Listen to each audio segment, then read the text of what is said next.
Welcome to another edition of me, James, standing in front of you, talking about the new coffee release at Blending Room, which for the second week in a row is not a new release.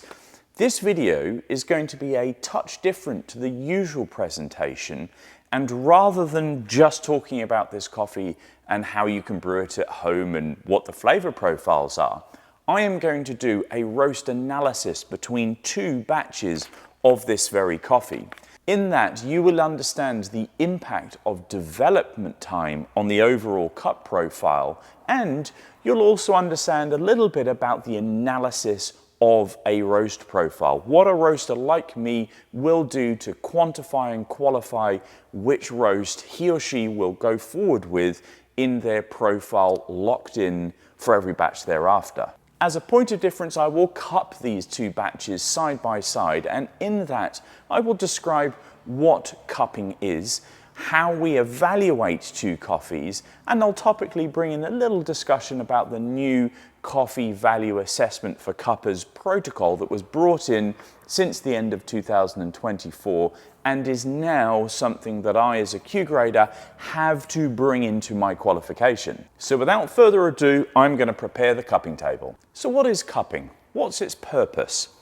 Cupping is the protocol that we use as tasters to define deliciousness in the cup. Different people will use this process for different reasons. I, as a roaster, may want to say whether this coffee is better than that coffee. Have I made a mistake? Have I not made a mistake? Do I want to buy this coffee? Do I not want to buy that one?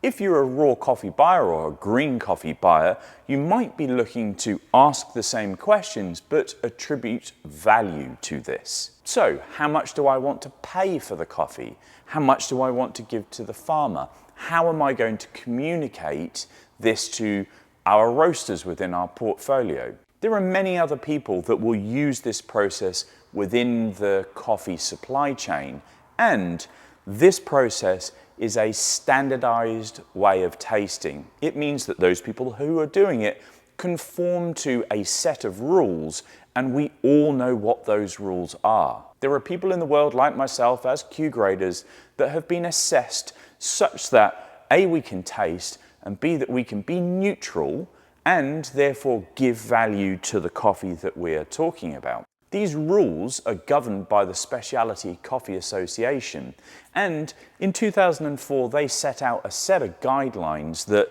allows us as tasters to conform to, so everybody around the world will be using the very same protocol. These have been updated in late 2024, and I, by the end of this year, have to do a conversion course in order to meet the new criteria. This has actually become a topic of contention within the coffee world because there's now going to be an awful lot more administration when assessing the value of the coffee. We have to take into account things like, is it fair trade or is it organic? We have to assess perceived value in the marketplace. And also, there are certain rejigs to the actual form that we use whilst we are tasting. That form, instead of being a single line entry where we would assess things like acidity and mouthfeel and balance, now expands to 5 pages. And I'm a little bit, well, I just don't know how I'm going to process that amount of information on a cupping table, not with 2 drinks, but instead maybe with 20 or 30. However, that's what the conversion course will allow me to understand, and between now and then, I am going to document that process of me trying to self-teach, work through the 74-page document that is linked below, given to me by the Specialty Coffee Association about these new sets of protocols. So if you want a bit of bedtime reading, head down there and over there to have a read about the things that I now need to do. Ramble over, I'm going to break the crust and then begin tasting.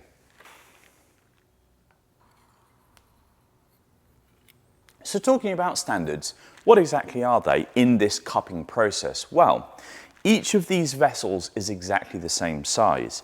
In each of the vessels is exactly the same weight of coffee. those coffees are ground at the same grind size. And then on top, I put the same amount of liquid or water. They are then brewed for exactly the same period of time, 4 minutes, before I break the crust and agitate the better coffee that sits below. In all of that process, those standardizations will allow me to assume that if there is a difference between each of these cups, it will not likely be because of the brewing process, because I've done everything I possibly can to make sure that that cup is brewed exactly the same as that cup. Tasters around the world know exactly what that process is, and we all conform to the same protocol. So when we're on a cupping table, or if I'm discussing how and what I'm buying with my green coffee buyer at the importers, I know that they have gone through the same cupping process as I would, and therefore we can use common language knowing that the brew process hasn't been quirky. So let's talk a little bit about these two coffees and do the roast analysis. On your screen now, you will see the roast profiles for batch 27115, the one on my left and your right, and 27116, this one here. They are both washed red bourbons from Rwanda, Inzovu, and is a coffee that I released to our coffee subscribers this week. It is a coffee that displays lots of fruity acidity, and there's lots of delicious brown sugar, sweet, syrupy texture in there as well. Flavor profiles that are synonymous with this particular country. I really enjoy roasting coffees from Rwanda. It's just so fantastic. They're wild and wacky flavors and make delightful filter coffee.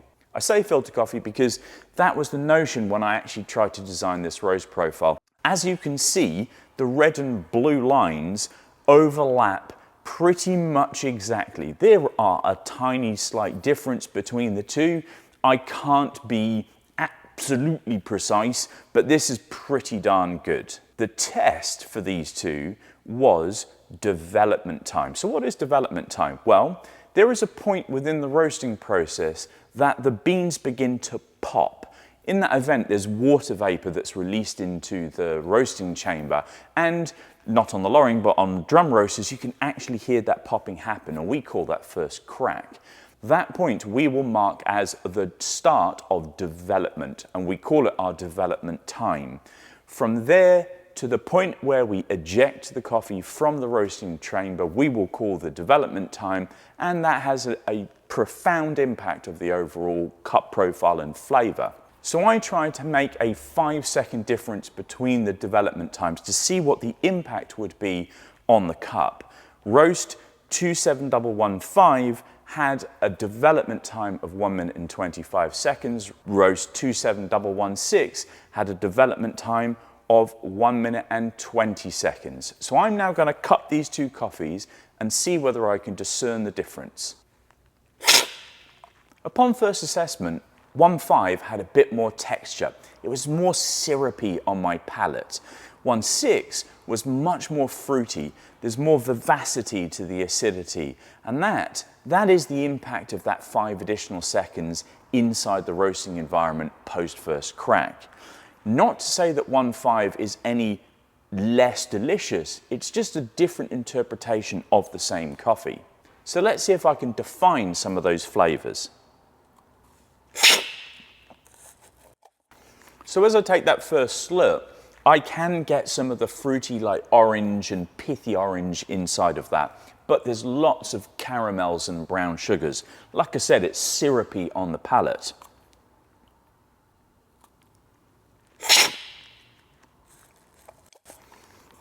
One 6 has a much more prominent acidity. It's like red grapefruit and blood orange, and it's really bright and vibrant. This would make a wonderful filter coffee, so too would that, but the interpretations of them would be slightly different. Both of the coffees have this underlying brown sugar, this underlying sticky, syrupy sweetness, but the impact of development time on each of these cups is wrapped around acidity, more prominent in the shorter development time, and texture more prominent in the longer development time. there is a degradation of those top notes in the longer development time. So if I was designing a roast profile going forward and I wanted a coffee to be more expressive of fruit denominations, I would choose a shorter development time. If I specifically wanted to round out those top notes, give more texture, I would choose a longer development time. Interestingly, 5 seconds does have a profound impact on the overall coffee itself. So do choose your endpoint wisely. For additional details, the difference between these two roast times were 9 minutes and 13 for 1.5 and 9 minutes and 11 for 1.6. 1.6 ended at 211.9 degrees Celsius and 1.5 212.2. So very, very tight margins there. 1.5 also scored 90.6 on the Agtron Gourmet scale and 1.6 was 90.1. The irony there is that 1.6, with its fruitier, more vibrant outcome, was marginally darker than the one that had a more rounded out flavor characteristic inside of the cup. So it is important, roast profiling is important. End color obviously is the thing that we as roasters are aiming for ultimately, but our approaches to that end color are very important, so do take note of that. Right, with the analysis done, let's have a quick chat about how you could brew these. Filter coffee, that's exactly how you should brew the Inzovu. It was designed for filter brewing. Why? Because irrespective of the roast approach and profile, it's such a delicate and vibrant coffee, expressive in this type of brew method, and one with such prevalent acidity that I would politely avoid those who enjoy espresso brewing because, well, it would just be a little aggressive for my liking anyways. I know some people enjoy bright and effervescent drinks, and if you do choose to brew this as espresso, please brew it in a more dilute ratio. So maybe 1 to 3 is your starting point. But I would enjoy it as a filter coffee. And in it, you're going to get all the blood orange and grapefruit, and there's more sort of pithy Seville orange, that type of thing. But I'm drinking the 1.5 roast here, and that has lovely brown sugar, sweet texture. It's delightful. We've been having lovely weather here in the UK over the past week, and this is a stunning coffee for bright, sunny weather. Sit outdoors, have this, enjoy all the vibrant acidity and all that clarity that this and that Loring roaster delivers me inside the cup. And how was that presentation? Was it technical enough if you are a roaster? Did you understand each of those facets if you don't roast? Are there anything that I could do to improve this style of a presentation, maybe that you want me to do a deeper dive into? As I alluded, I'll talk again about the new coffee value assessment for cuppers protocol that I'm going to need to transfer into from the previous 2004 iteration. That will come out in the next couple of weeks. Until that point, I hope you enjoy the Inzovu if you pick up a bag. I am available at Beverley Market between 8 and 4 every single Saturday. The coffee is available to purchase online through our website, and of course we are open between 9 and 5 Monday to Friday at the Roastery. Until next time, you have a great week ahead. Cheers.